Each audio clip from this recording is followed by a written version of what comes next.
உங்க பொண்ணு ரீல்ஸ் போடுறேன்னு படிக்கிற எங்க பசங்களையும் சேர்த்துக்கிட்டு அவ போட்ட ரீல்ஸ் எல்லாம் காட்டிக்கிட்டு இருக்கா. அத பார்த்த எங்க பிள்ளைங்களும் குற்றவாளியா நிக்கிறாங்க. இப்ப உங்களால என்ன பதில் சொல்றேன்னு தெரியாம நின்னுக்கிட்டு இருக்கோம். உங்க பொண்ணை நீங்க கண்டிச்சு வளர்த்திருந்தீங்கன்னா இப்ப பயமே இல்லாம ஸ்கூலுக்கு போன் எடுத்துட்டு வந்து எங்க பசங்களையும் பார்க்க சொல்லிருக்க மாட்டா. என்ன பிள்ளை வளர்த்திருக்கீங்க நீங்க?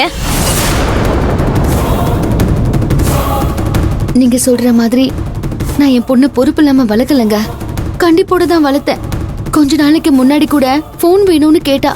ஏன்னு கேட்டதுக்கு எங்க கிளாஸ் மிஸ் சப்ஜெக்ட் எல்லாம் போன்ல அனுப்புறேன்னு சொன்னாங்க. அதனால படிக்கிறதுக்கு போன் வேணும்னு கேட்டா. ஏன் நம்பரை உங்க மிஸ் கிட்ட கொடுத்து அனுப்ப சொல்ல, உனக்கு தனியா போன் வாங்கி கொடுக்க மாட்டேன்னு தான் சொன்னேன். இவ்வளவு சாப்பிடாம கொல்லாம எவ்வளவோ அடம் பிடிச்சா. நான் முடியவே முடியாதுன்னு சொல்லிட்டேன். அப்படி இருந்தும் இவ கைக்கு எப்படி போன் வந்துச்சுன்னு எனக்கே புரியல.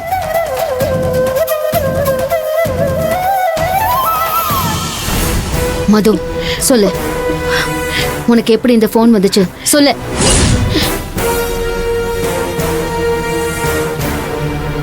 இப்ப நீ வாயை திறந்து உண்மையை சொல்லல, அவ்வளவுதான் சொல்லிட்டேன். உனக்கு இதை யார் வாங்கி கொடுத்தா சொல்லு. மேடம் மேடம் மேடம், ஸ்கூல்ல கண்டிக்கிறதுக்கு நாங்க இருக்கோம். அவ கைக்கு போன் எப்படி வந்துச்சுங்கிறது உங்க வீட்ல நடந்த விஷயம். அத நீங்க வீட்லயே கண்டுபிடிக்கிறத விட்டுட்டு இப்படி ஸ்கூல்ல வந்து கண்டிச்சிட்டு இருக்கீங்க.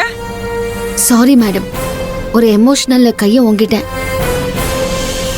இங்க பாருங்க மேடம், எங்க ஸ்கூல்ல படிக்கிற பசங்க செல்போன் யூஸ் பண்ண கூடாதுன்னு நாங்க ஸ்ட்ரிக்ட்டா சொல்லிருக்கோம். அப்படி மீறி யூஸ் பண்றது தெரிஞ்சா அந்த ஸ்டூடெண்ட் மேல ஒழுங்கு நடவடிக்கை எடுப்போம்.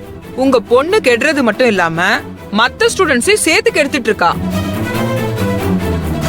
அவ படிப்பும் மோசமா இருக்கு. இப்படிப்பட்ட பொண்ண இனிமே ஸ்கூல்ல வச்சுக்க முடியாது. நீங்க உங்க பொண்ணோட டிசியை வாங்கிட்டு போயிடுங்க.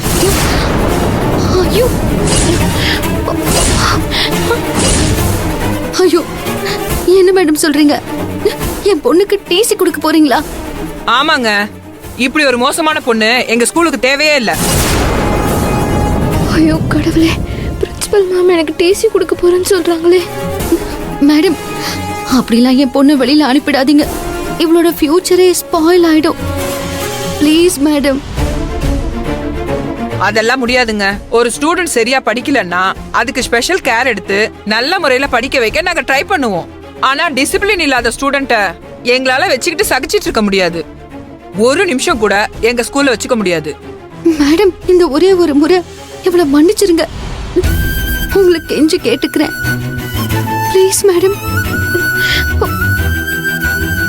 ஏற்கனவே ஒரு தடவை பர்த்டேன்னு போய் சொல்லி அன்யூனிஃபார்ம் போட்டுட்டு வந்தா. உங்களுக்காக மன்னிச்சு விட்டேன். அதோட திருந்து இருக்கணும் அவ. ஆனா திரும்பவும் மன்னிக்க முடியாத தப்பு பண்ணிருக்கா. இதை எங்க ஸ்கூல் நிர்வாகத்தால ஏத்துக்கவே முடியாது. ஐயோ, நீங்க டிசியை வாங்கிட்டு தயவு செஞ்சு கிளம்புங்க. மேடம், எல்லா பேரண்ட்ஸ் மாதிரியும் என் பிள்ளைங்களையும் இந்த ஸ்கூல்ல படிக்க வைக்கணுங்கிறது என்னோட கனவா இருந்துச்சு மேடம். என் 3 பிள்ளைங்களுக்கும் இங்க அட்மிஷன் கிடைச்சதுக்கு நான் எவ்வளவு சந்தோஷப்பட்டேன் தெரியுமா? இப்படி ஒரு நல்ல ஸ்கூல்ல விட்டு இவ வெளியில வந்துட்டான்னா அதுக்கப்புறம் இவ சரியா படிக்கவே மாட்டா. இவளோட லைஃபே வீணா போயிடும் மேடம். Please madam.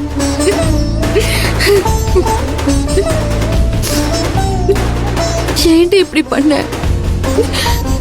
உனக்கு இந்த போனை யார் வாங்கி கொடுத்தா? உன்னோட படிப்புல கவனம் செதறோன்னு தானே நான் உனக்கு போன் வாங்கி கொடுக்கல. அப்புறம் ஏன்டி இப்படி பண்ண? இப்படி ஒரு நல்ல ஸ்கூல் உனக்கு திரும்பவும் கிடைக்குமா? உன்னை படிக்க வச்சு ஒரு நல்ல நிலைமைக்கு கொண்டு வரணும்னு தானே நான் இவ்ளோ கஷ்டப்பட்டுட்டு இருக்கேன். நீ அதை புரிஞ்சுக்காம நீ ஏன் உன் வாழ்க்கையை கெடுத்துக்கிறியே?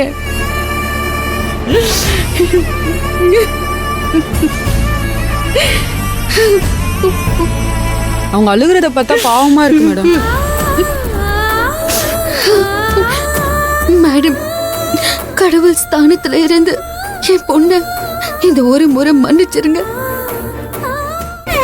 இனிமே அவ எந்த தப்பும் பண்ணாம திரும்பவும் கிளாஸ்லயே நல்லா படிக்கிற பொண்ணா நான் மாத்தி காமிக்கிறேன்.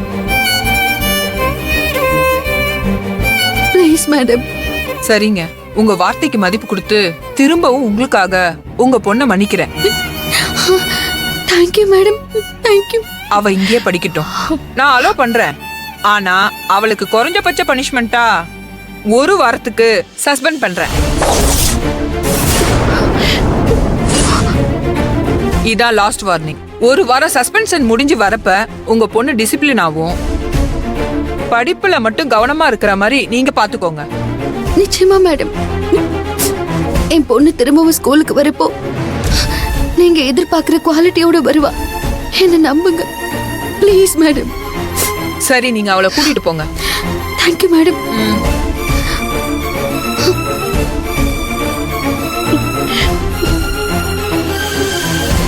எப்படியோ மதுவை ஸ்கூலை விட்டு அனுப்பல. 1 வாரம் சஸ்பெண்ட் முடிஞ்சதும் திரும்பவும் ஸ்கூலுக்கு வந்துருவா. அது வரைக்கும் சந்தோஷம். Thank you ma'am.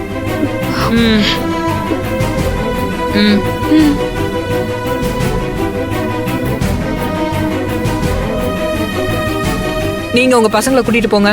ரொம்ப தேங்க்ஸ் மேடம். நன்றி கூட்டிட்டு வா. வா போலாம்.